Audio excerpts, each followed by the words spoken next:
Hi guys, in this video we are going to see a refrigerator which works on a vapor compression refrigeration cycle.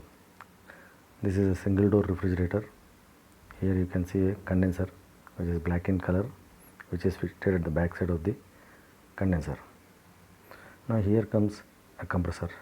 The function of a compressor is it increases the pressure and temperature of a refrigerant. This, after increasing the pressure and temperature of refrigerant, it comes out of a line known as, this line is known as a discharge line. It will be coming out of the compressor in the vapor form to a discharge line. This discharge line is being connected to the condenser. This vapor refrigerant flows along these condenser pipes in the vapor form. After moving to in the vapor state to a certain distance, this vapor is converted into a liquid due to the air surrounding air which comes in contact with this condenser.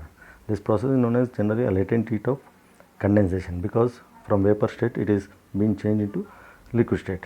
Now this hot liquid, after coming out of the condenser, it enters into the filter dryer where the impurities have been filtered and a moisture is observed. From filter dryer it enters into the expansion device, or we can call it as a capillary, a thin wire like you can see. Here the capillary, it decreases the pressure of the refrigerant as it enters into the capillary. So this low pressure refrigerant will be entering into the evaporator. Here you can see this capillary is going inside the cabinet. This capillary is being connected to the evaporator front side. Now let us go front side of the refrigerator. This is the evaporator. You can see that capillary will be connected to this evaporator. The liquid which is coming from the capillary, it rotates inside this evaporator. You can see a pipes impression that refrigerant, liquid refrigerant flows along these pipes. It absorbs the heat of the content inside the refrigerator when it is flowing inside the evaporator pipes.